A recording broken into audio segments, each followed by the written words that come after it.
Hello students, welcome to संयम maths academy.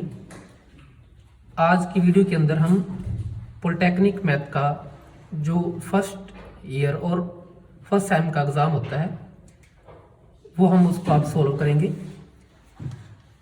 ये आपका एग्ज़ाम 3 घंटे का रहेगा और ये इसमें मैक्सिमम मार्क्स ये 60 मार्क्स का आपका एग्ज़ाम होगा। इस एग्ज़ाम के अंदर आपके 4 सेक्शन होंगे, section A, section B, section C और सेक्शन डी। सेक्शन ए के अंदर हमारे पास 6 क्वेश्चन है, जिसके अंदर सारे के सारे क्वेश्चन कंपलसरी होते हैं, यानी सारे क्वेश्चन आपको अटेम्प्ट करने पड़ेंगे। सेक्शन बी के अंदर आपके 6 क्वेश्चन है, वो भी हमारे सारे के सारे क्वेश्चन क्या है, कंपलसरी हैं। सेक्शन सी के अंदर हमारे पास यहाँ पे 13 से लेके 22 तक 10 क्वेश्चन रहेंगे और इस 10 में से 8 क्वेश्चन को हम अटेम्प्ट करना है। यानी इसमें आपको चॉइस दी गई है कि किसी भी जितने भी 10 क्वेश्चन है उसके अंदर 8 क्वेश्चन आप अटेम्प्ट कर सकते हो। सेक्शन डी हमारा जो उसमें 3 क्वेश्चन आएंगे, 23 नंबर, 24 नंबर और 25 नंबर। इसमें हर एक क्वेश्चन आपका 8 नंबर का रहेगा। इसमें 3 क्वेश्चन के अंदर आपको चॉइस दी गई कि आप कोई 2 क्वेश्चन अटेम्प्ट कर सकते हो। जो हमारा सेक्शन फर्स्ट है वो हमारा 6 मार्क्स करेगा। सेक्शन बी है वो भी हमारा 6 मार्क्स करेगा। सेक्शन सी हमारा 8 क्वेश्चन है, 4 मार्क्स का एक क्वेश्चन होगा, ये 32 नंबर का रहेगा। और जो हमारा सेक्शन डी है वो 16 नंबर का रहेगा, जिसमें हमें को 8 नंबर का एक क्वेश्चन होगा और 2 क्वेश्चन हम अटेम्प्ट कर सकते हैं। हम इसमें अब सेक्शन फर्स्ट को सॉल्व करेंगे। इसमें आपको मल्टीपल चॉइस क्वेश्चन मिलेंगे और ऑल क्वेश्चन कंपलसरी है।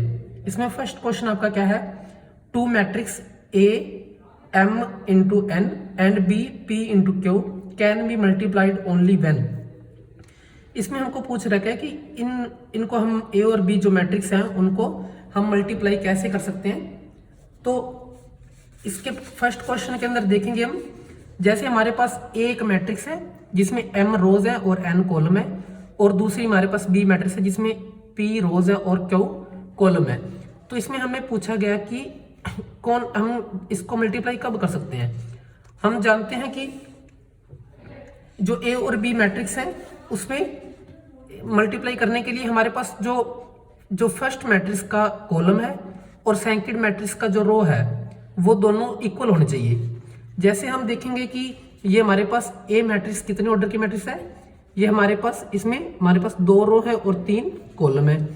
जो हमारे पास बी मैट्रिक्स है वो हमारे पास उसमें रो भी हमारे पास 3 है और कॉलम भी हमारे पास कितनी है, 3 है।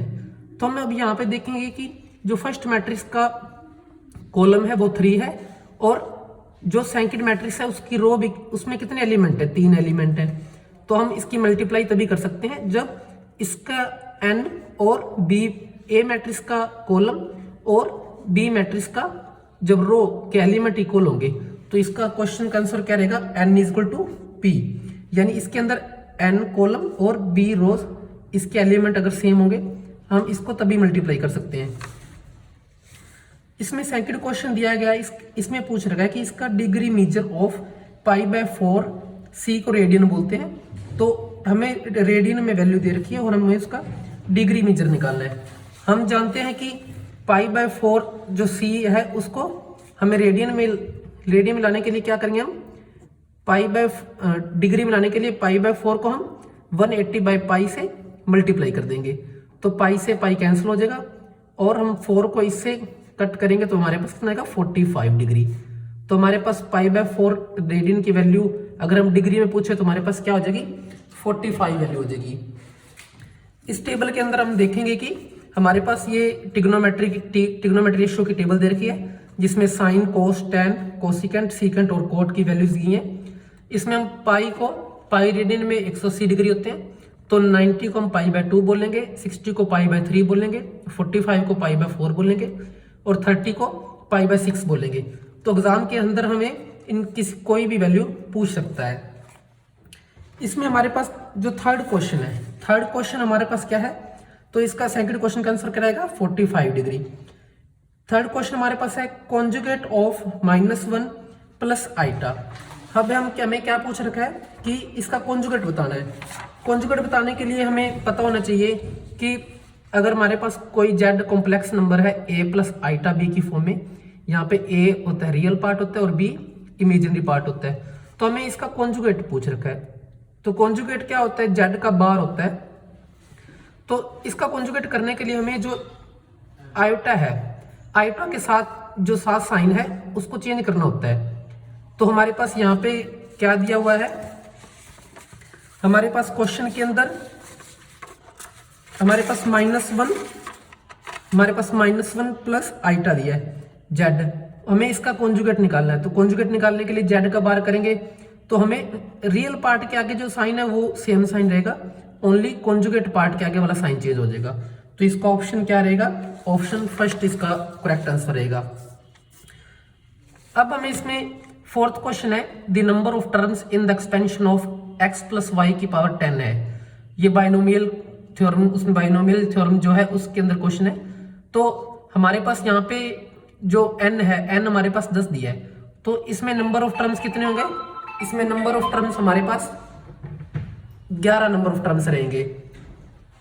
एक ज्यादा नंबर ऑफ टर्म्स होता है, 10 है तो नंबर ऑफ टर्म्स कितने होंगे, 11 होंगे। क्वेश्चन फिफ्थ के अंदर हमें क्या पूछ रखा है कि -3 और 4 है वो कौन से क्वाड्रेंट के अंदर लाई करता है। हम जानते हैं कि जो हमारे पास 4 क्वाड्रेंट है, ये फर्स्ट क्वाड्रेंट होता है, इसको सेकंड क्वाड्रेंट बोलते हैं, इसको थर्ड क्वाड्रेंट और इसको फोर्थ क्वाड्रेंट बोलते हैं। इसमें x पॉजिटिव होता है, इसमें y पॉजिटिव है, और जो हम लेफ्ट साइड देखेंगे तो x नेगेटिव है, और अब नीचे देखेंगे हम तो y नेगेटिव होता है। तो हमें इस क्वेश्चन में क्या पूछ रखा है, हमें पॉइंट दिया है -3 और 4। -3 और 4 फर्स्ट क्वाड्रेंट के अंदर x और y दोनों पॉजिटिव होते हैं, सेकंड क्वाड्रेंट के अंदर x नेगेटिव और y पॉजिटिव है, थर्ड क्वाड्रेंट के अंदर दोनों क्या होते हैं, नेगेटिव, और फोर्थ क्वाड्रेंट के अंदर पहले x का आएगा और बाद में y का साइन आएगा। तो हमारा क्वेश्चन -3 4 कौन से क्वाड्रेंट में करेगा, हमारा ये सेकंड क्वाड्रेंट में लाई करेगा, क्योंकि फर्स्ट में पहले x के आगे क्या है, नेगेटिव का साइन है, और y के आगे पॉजिटिव का साइन है। तो इसका आंसर क्या रहेगा, इसका आंसर सेकंड क्वाड्रेंट रहेगा। हमारे पास एक क्वेश्चन है, how to write infinity in MATLAB. Infinity MATLAB ये आपका चैप्टर है पॉलिटेक्निक के अंदर, मैथ के अंदर चैप्टर है, इसको INF से डिनोट करेंगे। तो 6th क्वेश्चन का आंसर क्या रहेगा, ए ऑप्शन इसका राइट आंसर है, INF। अब हम सेक्शन बी की तरफ मूव करेंगे। इसमें ऑब्जेक्टिव टाइप भी क्वेश्चन हो सकते हैं, फिल इन द ब्लैंक्स भी हो सकते हैं। तो पहला हमारा क्वेश्चन क्या है, इवेल्युएट आयोटा की पावर 25। आयोटा की पावर 25 है, तो हम इसको कैसे सोल्व करेंगे, हमें पता है कि आयोटा पावर 25 है, तो हम 25 को क्या करेंगे, 4 से डिवाइड कर देंगे। तो हम जब 25 को 4 से डिवाइड करेंगे तो हमें पता है हमारा इक्वेशन कितना आएगा, 6, और हम इस डिवीजन करने पर हमारे पास रिमाइंडर कितना आएगा, 1। तो इसको लिखने का तरीका क्या है, इसको डिवीजन एल्गोरिथम से लिखेंगे तो 4 को हम 6 से मल्टीप्लाई करेंगे और रिमाइंडर हमारा जो है हम वहां पे लिख देंगे, प्लस में लिख देंगे।